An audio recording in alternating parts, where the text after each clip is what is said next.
নানুর সাথে বায়না ধরলো বিকালে ঘুরতে বেরোবে, আর আমরা ঘুরতে গিয়ে হঠাৎ করে কি দেখলাম এবং কেনই বা সিরাত খুশি হয়ে গেল সেটাই থাকবে আজকের ব্লগে। অবশ্যই সাথে থাকবেন, ভালো লাগবে। তো এভরিওয়ান, আসসালামু আলাইকুম, welcome back to my new another blog. আজকের ব্লগটি দুপুর থেকে শুরু করলাম। আমি পাবদা মাছ ভুনা করব আর রুই মাছের মাথা দিয়ে শালগম রান্না করব। অন্যদিকে আমার মা আমার জন্য জামা কাটিং করতেছে, সেলাই করে দিয়ে যাবে। যতবার আসে ততবার আমার মা অনেক জামা কাপড় বানিয়ে দিয়ে যায় আমাকে। এতে করে আমার অনেক হেল্প হয় এবং আমি টুকটাক সেলাই করি, কিন্তু আমি অনেক দিন না করাতে চর্চা নেই। তাই আমার মাকে বললাম যে জামা সেলাই করার জন্য। আমার মা একদমই বসে থাকতে চায় না, কিছু না কিছু সেলাই করি, অনেক গুণের কাজ সে জানে, সেগুলো করতে চায়। আর আমি অন্য পাশে প্রায় রান্না শেষ করে ফেলেছি। রান্না করি ইলেকট্রিক চুলায়। অনেক দিন যাবৎ লাইনের গ্যাস একদম আসেই না বাসায়, তো অনেক কষ্ট করে রান্না করতে হয়।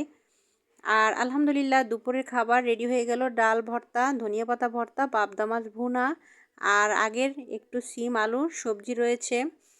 আর গরম গরম শালগম ভালো লাগে না, তাই শালগম আর খাবো না এখন। এগুলো দিয়ে আমরা দুপুরের খাবার কমপ্লিট করব।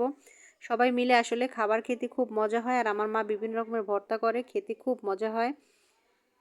তারপরে বিকালবেলা সিরাতের বায়না হলো নানুকে নিয়ে ঘুরতে বের হবে। তো ঘুরতে বের হয়ে দেখলাম মহল্লার মধ্যে মেলা হচ্ছে, এটা আগে জানতাম না।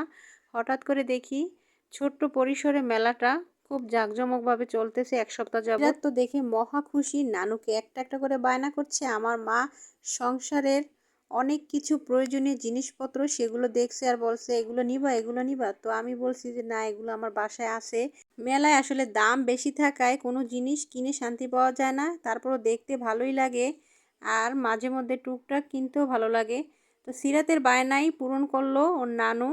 আর বেশি কিছু কিনি নাই, ভিতরটা সম্পূর্ণ ঘুরে দেখলাম এবং সিরাতকে সময় দিলাম যাতে সিরাত একটু আনন্দ পায়, কারণ সারাদিনই তো বাসার ভিতর আটকে থাকে, সহজে বের হয় না, কারণ রাস্তার অবস্থা ভালো না, রাস্তায় কাজ চলতেছে, সেজন্য আগের মতো বের হই না।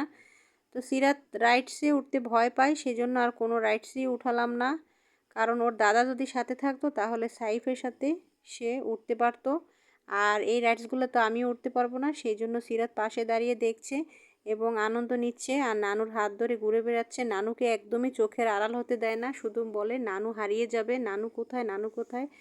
তো সিরাত এক পর্যায়ে বাচ্চাদের খেলাধুলা দেখছে, আর যখনই মিউজিক ছাড়লো, গান বাজলো, তখনই সে নাচতে শুরু করে দিল। তো আমি আবার একটু ভিডিও করে নিলাম, বললাম যে বাবা নাচো। সে আবার লজ্জাও পেল, পাশে সবাই তাকিয়ে আছে বলে সে লজ্জা পাচ্ছে, তারপরও সে নেচে বেড়াচ্ছে।